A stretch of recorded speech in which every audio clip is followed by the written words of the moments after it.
Also there was a suit brought this week, another suit, the fourth suit brought in the Oxford school shooting case, which we talked about as well. So you have Oxford, you have Uvalde, you have Buffalo. You kind of have Sandy Hook, though. Sandy Hook right now is being litigated. Just how much can we beat up on Alex Jones for things he really it's being didn't say or litigated do? in absentia from the actual defense. One thing after the other. But so if what's interesting is people are seeing maybe why some of those Sandy Hook suits against Alex Jones were brought. They didn't want people to dig deeper about school safety standards. What would have happened? Would Uvalde have ever happened if the public would have known the truth about what happened at Sandy Hook? If they would have known that the politicians did not use basic school safety mechanisms that could have saved lives? What if instead of Barack Obama using dead kids to champion taking away people's Second Amendment rights, or the media demonizing Alex Jones for things often he didn't even say or do that they blamed him for, if they would have instead done their job, instead of politicians in Connecticut failed to do basic school safety standards, maybe there would have been more attention paid to school safety standards, and maybe Uvalde doesn't happen, because increasing evidence is there were fundamental failures by the school system in the Oxford, Michigan case, and fundamental failures by apparently both the school system and the local police force in responding to this school shooting that likely cost the lives of many young children that would not have otherwise. And that's what the Oxford lawsuit alleges. It goes through all the detail. More and more, we talked about it at the time. They're trying to blame the parents. Why? Because they want a distraction from what the school failed to do. It turns out the kid had even wrote "help me" in notes to to teachers and other people at the school before the incident, because he was losing his mind. And yet the school did nothing about it, even though this is basic training for them to do so. So that's why there's more and more suits focusing on it's the school system often at fault. It's the local politicians often at fault, not Alex Jones, not parents. And while always at fault is the individual culprit is often found to be a mentally ill individual who often in various ways either signaled their problems or screamed out for help, one or both, who the system failed to. And why does the FBI, ex-FBI agents and other FBI agents, retired FBI, why are they showing up on Discord conversations like QAnon with some of these mass shooters? Something unusual is going on here. And so we'll see ultimately what the evidence avails itself. But both are increasing evidence that we need better school safety systems and more responsible media coverage. And if we'd had either or both, then more people would be alive today. And like there's certain things I just hate discussing. I hate thinking about. There can be nothing more torturous than what now seems to be the situation with Uvalde. It's horror compounded by torture of psychological. It makes me physically. It makes me sick, and I don't want to. Whatever. What's not justifiable is a bunch of new gun control laws. The gun is not the cause here. And people need to understand this, because I have not tweeted much about it. I don't want to. Early on, Posobiec, people who are less shy on social media, tweeting about how the police stood down for 45 minutes to 90 minutes while this individual, who apparently known at the time, had killed his grandmother, a cousin, and apparently known for years to have been saying he was going to do this. Was messaging someone on Facebook, got involved in a shootout after the two initial murders. Was on a Discord with undercover FBI agents. And then left alone. They stood down for 45 minutes, and I don't want to get angry. 45 minutes to 90. Knowing that they prevented parents from getting in, they arrested people who were trying to go in and rescue. I heard that they were tasing parents that were insisting on getting in, knowing what was going on. It's 45 minutes. That's not 5 minutes. How do you not blame the police, blame the FBI, blame the schools that don't have adequate investigatory? They're not using their investigatory techniques to stop events. Again, the FBI informant being on this Discord thing would suggest something else is at foot. People should study history of MK Ultra and other things that went on. We cannot rule that out, given, unfortunately, the government's history and given what keeps popping up. How is it people on the FBI's watch list somehow are not watched and are committing these events one after the other, after the other, after the other, after the other? Robert, they might actually be being watched while going to the was Yes, it Pamela Geller? Maybe even helped. I mean, how exactly did this kid get some of the weapons he got?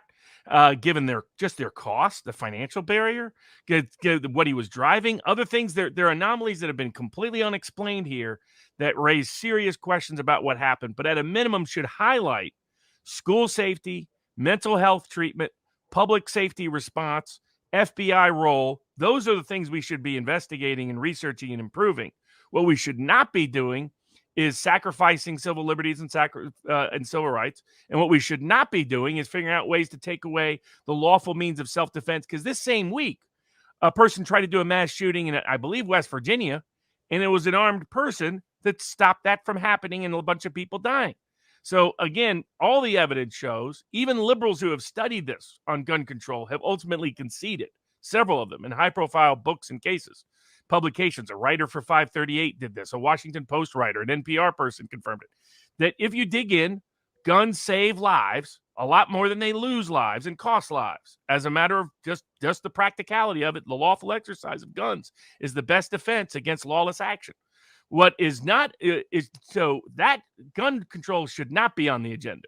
But of course, the Republicans, being as weak-kneed as they are, trying to figure out an excuse to strip people of more civil liberties and civil rights, pass some bogus domestic terror legislation that looks like Patriot Act 2.0. They're trying to pass a new gun, red flags. Red flags are a red flag. They're a red flag for civil rights, a red flag for self-defense, a red flag for constitutional liberty in America. Bad idea, period.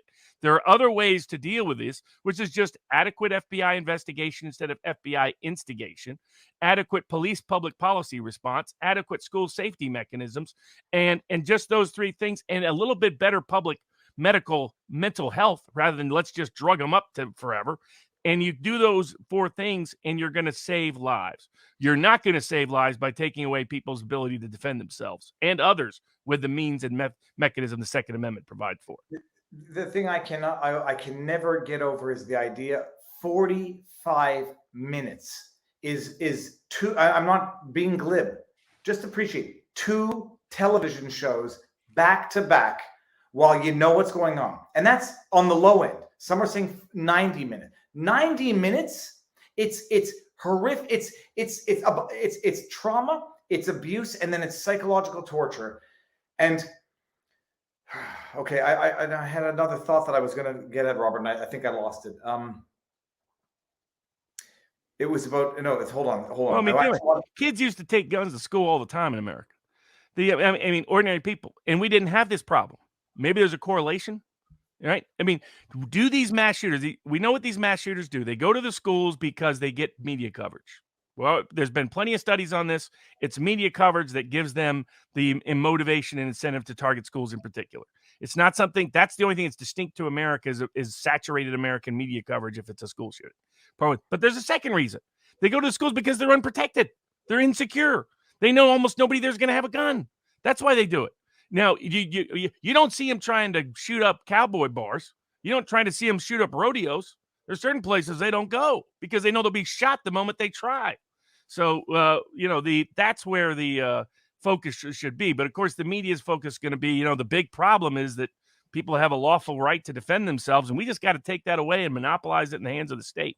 No, well, here there are plenty of cops on scene. How well did that work out? Well, that's we're going to get, as more information comes out, we'll know more. What the thought that you brought back, and that was one of the things I wanted to make as a point, when the conspiracy theories, like if you don't want people to have conspiracy theories, maybe you don't, see a tragedy like this and then have the White House say, we're not investigating. George Floyd gets killed allegedly by a police officer, investigation, prosecution, and everything. 21 people, 19 kids, after 45 to 90 minutes of the police standing down, no investigation, we trust the police. And now, this getting back to Sandy Hook, I don't believe a lot of the conspiracy theories out there, period. Period. So I don't want to get into not any trouble. I don't want people thinking. You don't need a creative conspiracy theory. They didn't have the means to lock the doors. The teachers couldn't lock the doors. I know people like firsthand. I have American friends and family. I had never understood why they did. The theory about why they destroyed the school was not that it didn't happen; it's that it did happen, and you need to destroy the weaknesses in how it happened. It's, Right, you don't exactly. destroy Not the let the school. politicians be blamed for what happened. And look what happened to everybody else. We would have had much greater school safety if the world would have known the truth about Sandy Hook. We didn't because they were too busy trying to blame the gun and blame Alex Jones. And because they needed to blame the gun and blame Alex Jones, they didn't blame the school safety people who failed to do their job, and little kids died because of it. And now more little kids died because of it. So I mean, it's time for the politicians to get the highlight and the spotlight they deserve and quit pointing it back at us who defend ourselves with guns. They need to defend them. They need to figure out how to improve themselves for constantly failing basic safety mechanisms in America. Because that's where the culpability responds. It's not who they're trying to spotlight. They need to flip that spotlight right back on themselves because they're the ones culpable for the failure of basic school safety in America. This was one of the references I was talking about earlier, which is not just that the FBI knew and did nothing. In some cases, the FBI was right there watching it while it happened. And some people, just research MK Ultra and other things, what they were trying to build. You can't rule that out completely. I initially ruled it out, and then when I started seeing unusual patterns, said, well, it might be a future hush hush episode, I suppose. But it's frustrating because we know what the problem is, and there's a constant failure of the politicians and the media to address it because they would rather politically capitalize on this to strip us of our rights and liberties and empower themselves at our expense more. That's the reality of what we have. I actually just remembered the second part of what I wanted to say earlier. It's terrible how often gun-free areas create anything but. There's no. I was on Dave Rubin Report on Friday, talking about this. It's like I just said hypothetically, the political one side of the aisle gets their wish list, ban it all as of today going forward. There are 380 plus million firearms in the United States, if you exclude illegal firearms, I suspect.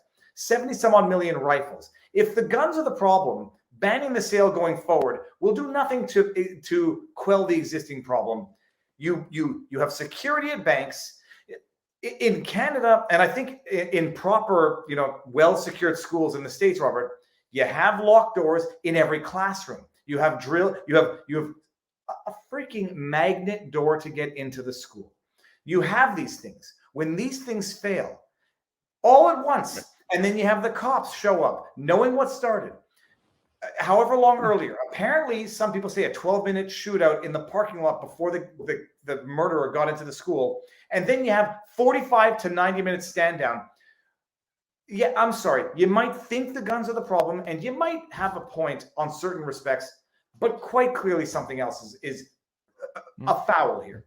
And again, when people used to take guns to school throughout all American history until the 90s, there were very few mass school shootings in America.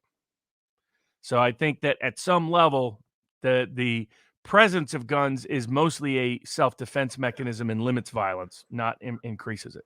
No, sorry, that was an accidental pulling myself out. I was just trying to mute.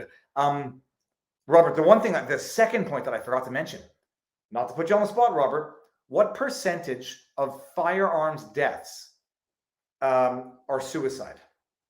A majority. So once upon a time, do you not recall it being? I recall this from my own, looking into it. It was at least in the United States. I don't know if that's true around the world. Well, it was roughly a quarter to a third the last time I checked, which was pre-2020. Now, by the way, from the stats that I discussed with Ruben and we both independently found, 54%. Yeah. I remember it being 30%, and it was shocking then. 54% as at 2021, 2022. That's shocking. Notably, nobody blames the gun for suicide, right? And I mean, but it shows you because that's a mental health issue, but they'll take those stats and call it death by gun and try to mislead people because all they care about is stripping people. They don't want to solve the problem.